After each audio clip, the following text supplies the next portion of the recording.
You just ask the same questions every week. How's your job? Are you having any negative thoughts? All I have are negative thoughts. But you don't listen anyway. Send in the clowns. Welcome to Watch Mojo, and today we're counting down our picks for the top 10 Joker moments. For this list, we're taking a look at the most memorable moments from Todd Phillips' 2019 Joker origin story. If you haven't seen the film yet, consider this your spoiler alert. Number 10, dancing on stairs.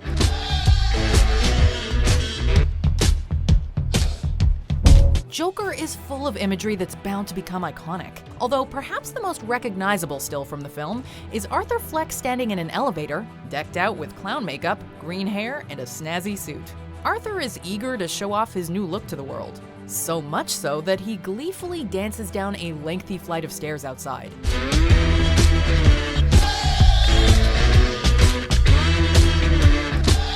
Arthur's dance almost has a Charlie Chaplin quality to it. That is to say, if Chaplin had played a homicidal clown instead of a little tramp. Overwhelmed with confidence and a manic sense of invincibility, Arthur feels like the only person on the planet in this moment. By the end of the day, though, everybody in Gotham will know the name Joker. Number 9, revenge on Randall. Getting ready for Joker's big debut, Arthur is paid a visit by two of his former co-workers, Randall and Gary. What's with the makeup then? My mom died. Celebrating. Whereas Gary has always been genuinely concerned about Arthur's well-being, Randall's only concerned about covering his tracks after lending him a gun. Although we suspected Arthur would go haywire on him eventually, it still comes as a complete shock when he paints his walls red with Randall's skull. Why would you do that? This may be the ghastliest moment in the entire film, which is saying something. Yet it also finds Arthur at his most compassionate, as he allows the horrified Gary to go unharmed. The scene fittingly ends with some insanely dark humor when Gary can't reach the doorknob, forcing him to ask Arthur for help. Hey, Arthur. Arthur, can you get a look? Sorry, Gary. Number 8, Murray mocks Arthur. I'm gonna be a comedian. In a life plagued with negative thoughts, the only source of joy for Arthur is watching Live with Rupert Pupkin. Murray Franklin. Actually, taking a direct page from Robert De Niro's character in The King of Comedy, Arthur imagines being on Murray's show where he's cherished like his son. You see all this, the lights, the show, the audience, all that stuff, I'd give it all up in a heartbeat to have a kid like you. Arthur gets his wish, although it's not at all how he initially imagined it. Murray comes across some footage of Arthur's failed stand-up act, sharing it on his show. Arthur is ecstatic at first, but his smile quickly dissolves into a frown when Murray turns him into the butt of the joke. It's funny. When I was a little boy and told people I was gonna be a comedian, everyone laughed at me. Well, no one's laughing now. You can say that again, pal. Being insulted by his idol is a major tipping point for Arthur, who is now determined to get the last laugh. Got a great show for you tonight. Chuck Convy is here, actress Joanne Mulligan, and new music from Mel Rubin and the Stiffs. Number 7, Train Riot.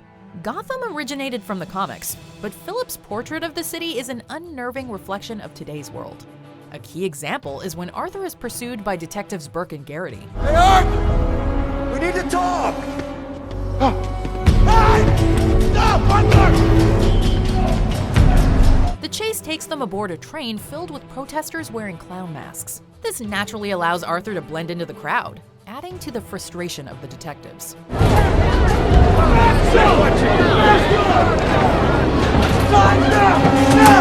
An already intense set piece is turned nightmarish when one protester is accidentally shot, causing the mob to overpower the police.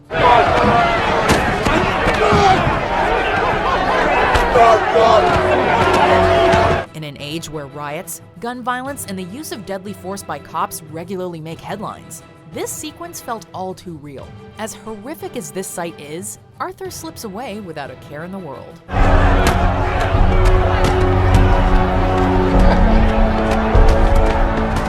6. My life is a comedy. When Arthur isn't trying to make people smile, he's taking care of his aging mother. Penny Fleck is one of the only people in Arthur's life that matters to him. Arthur's world is thus turned upside down when he finds out that his mother may have been lying about who his father is. Arthur's identity only becomes more warped when he learns that Penny may not actually be his real mother. I never heard him cry. He's always been such a happy little boy. Whatever the truth is, Arthur walks away with an epiphany. His life isn't a tragedy, but one big fat joke. Penny becomes the punchline in this so-called comedy as Arthur takes a pillow to her. I used to think that my life was a tragedy. But now I realize it's a fucking comedy. The Joker has taken numerous lives across various media, although few instances have felt this personal, grounded, or cruel.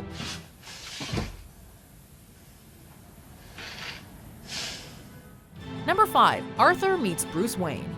We've seen the Joker meet Bruce Wayne before, but never quite like this.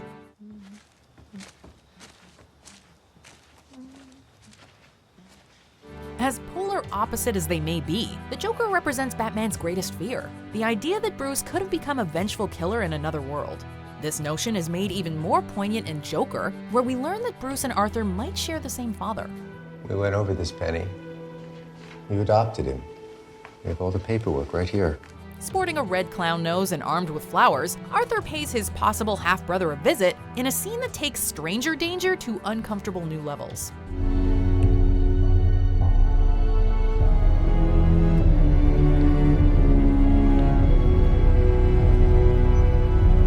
That's better. Matters become especially nerve-wracking when Arthur forces a smile on the boy's face, leaving us to wonder if he'll kill Bruce before he has a chance to become Batman. Fortunately, Alfred intervenes, although he's nearly scarred in the process. Thomas Wayne is my father.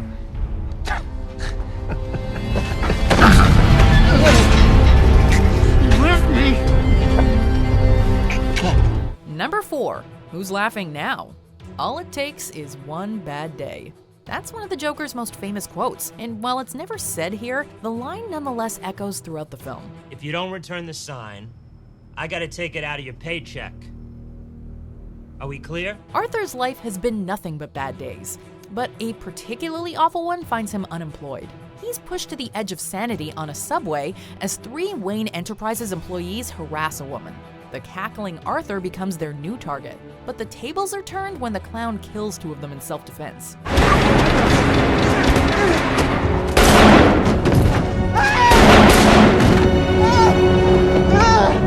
Arthur tracks down and shoots the 3rd in cold blood before retreating to a bathroom. Joaquin Phoenix's improvised dance moves, accompanied by Hildur Guðnadóttir's haunting musical score, make for a chillingly disturbed moment as Arthur takes his first step towards becoming the Joker.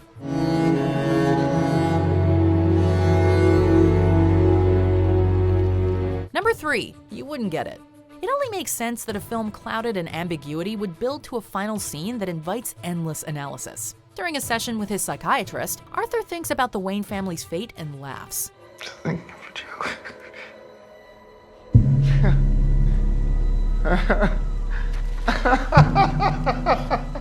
Arthur says that his doctor wouldn't get the joke before we cut to him walking down the halls of Arkham, leaving behind a trail of red footprints. You want to tell it to me?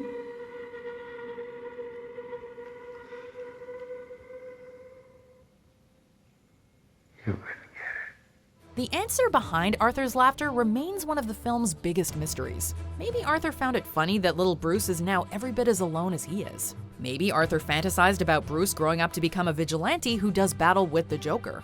In any case, Phillips says that this is Arthur's, quote, only genuine laugh in the movie. I'm gonna roll myself up in a big ball and die. Number 2.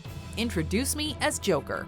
After Murray introduces Joker, Arthur dances his way onto the stage for an interview that escalates from awkward to downright painful. When we spoke earlier, you mentioned that this look is not a political statement. Is that right? That's right, Mary. I'm not political. I'm just trying to make people laugh. And how's that going for you?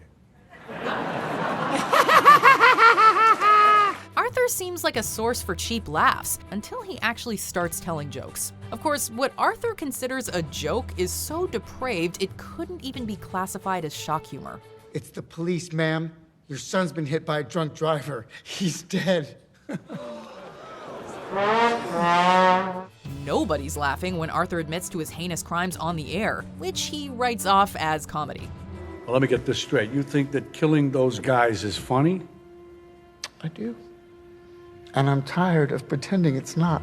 Arthur paints himself as the victim in all of this before taking out his gun and adding Murray to his list of victims. This alarming sequence is reminiscent of the Joker's interview with Dave Endocrine in The Dark Knight Returns. Do guests get to keep these? Sure, you do whatever you want with it. We got a closet full of them. Whereas that remained rooted in comic lore, though, this scene strives for brutal realism.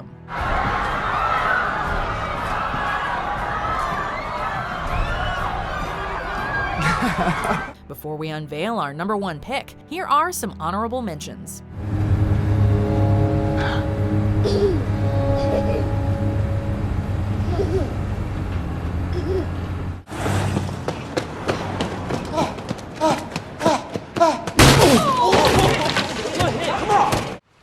Oh my God. What are you doing in here?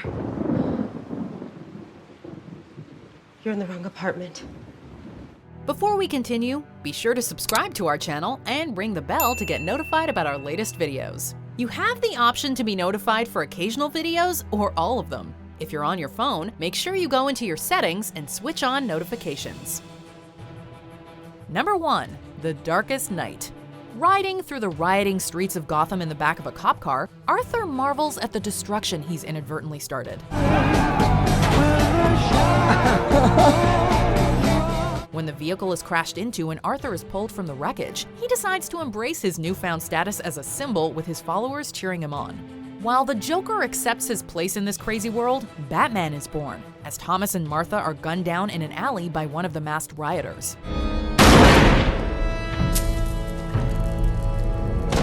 Bruce is left orphaned, ingeniously linking his origin story to the Clown Prince of Crimes. Arthur may be different from some past incarnations of the titular character, but watching him dance atop a police vehicle with a blood-smeared smile across his face is pure Joker.